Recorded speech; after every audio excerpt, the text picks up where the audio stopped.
Hello and नमस्ते, welcome to इटिस online. आज के वीडियो में हम लोग पढ़ने वाले हैं सर थॉमस व्याट की लिखी हुई एक बहुत ही शानदार पॉम एंड विल्ट दो लिव विद अस।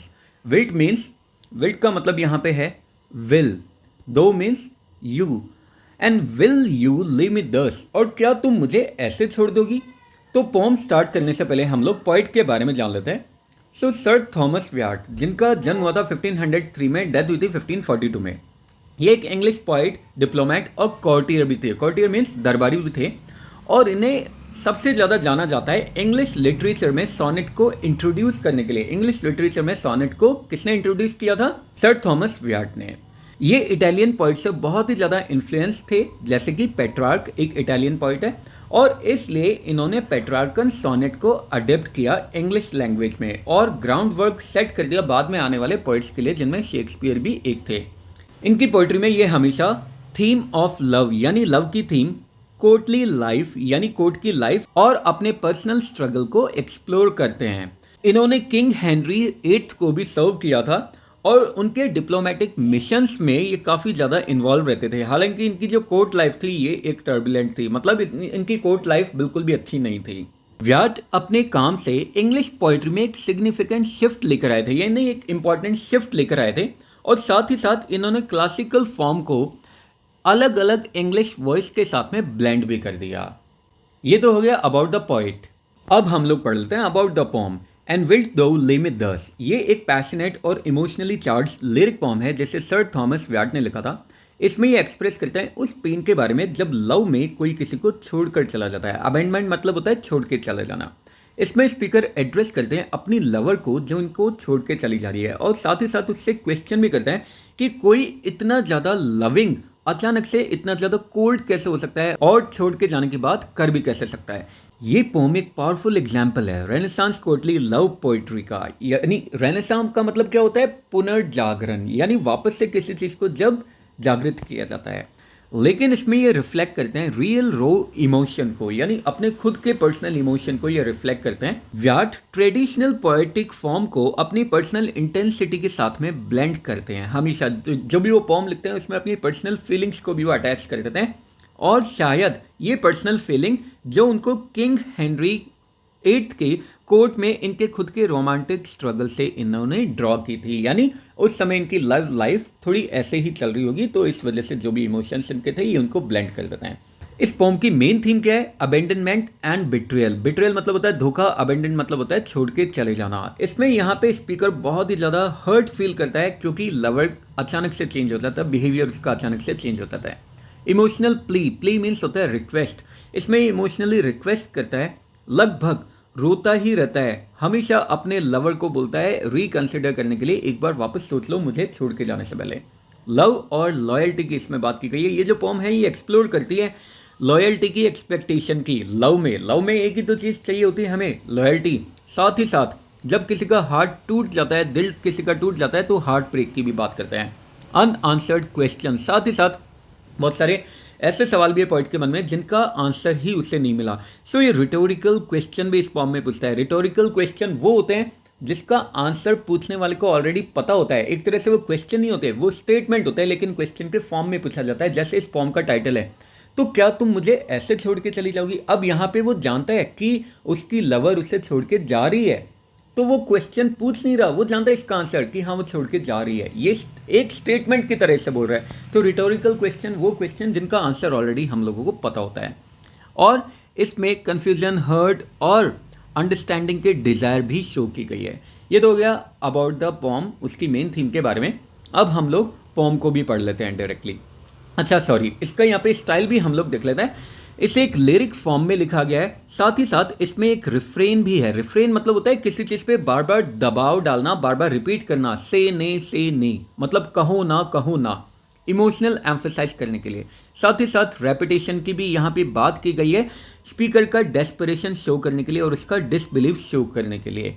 टोन यहाँ पे प्लीडिंग है, मतलब रिक्वेस्टिंग है। वल्नरेबल है यानी वीक है, साथ ही साथ सॉरोफुल है। सॉरोफुल का मतलब होता है बहुत ही ज़्यादा दुखदाई। अब हम लोग पोम भी पढ़ लेते हैं।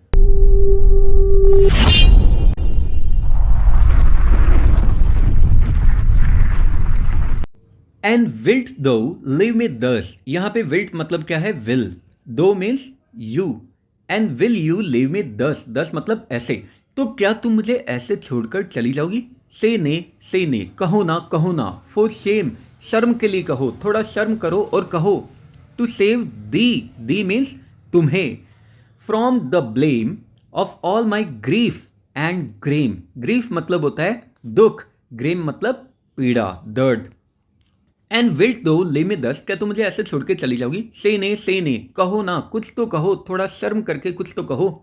टू सेव दी, तुम्हें बचाने के लिए, फ्रॉम द ब्लेम, ब्लेम से, कलंक से, of all my grief and Graeme, मेरा जो दुख या जो दर्द है उसके ब्लेम से तुम्हें बचाने के लिए मैं तुम्हें रिक्वेस्ट कर रहा हूँ कि क्या तुम मुझे सच में ऐसे छोड़ के चली जाओगी? मतलब ऑब्वियसली जब कोई लवर किसी को छोड़ के चला जाता है तो जो दूसरा जो लवर होता है वो हमेशा दुखी होने लग जाता है, दुखी रहने लग जाता है, परेशान रहने लग जाता है।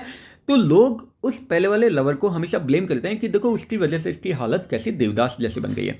तो तुम्हें बचाने के लिए, उस ब्लेम से बचाने के लिए, मेरे दुख या दर्द का जो ब्लेम तुम्हें मिलेगा उससे बचाने के लिए मैं तुमसे रिक्वेस्ट कर रहा हूँ कि क्या तुम मुझे सच में ऐसे छोड़ के चली जाओगी? एंड विल्ट दो लीव मी दस, क्या तुम मुझे ऐसे छोड़ के चली जाओगी? से ने, कहो ना, एंड विल्ट दो लीव मी दस, क्या तुम मुझे सच में ऐसे छोड़ के चली जाओगी? दैट, यहाँ पे दैट बात की गई है उस पर्सन के बारे में, यानी लवर के बारे में, यानी पॉइंट अपने खुद के बारे में बात कर रहा है। वो person that had means had, that had loved the means you, तुम्हें, सो लॉन्ग, उस पर्सन को तुम छोड़ के चली जाओगी, दैट पर्सन, उस पर्सन को छोड़ के चली जाओगी जिसने तुम्हें इतने लंबे टाइम तक लव किया था। इन वेल्थ एंड वो अमंग, वो दुख होता है और वेल्थ संपत्ति होती है, पैसा होता है। तो यहाँ पे वेल्थ बोला गया है खुशियों को और वो बोला गया है दुख को।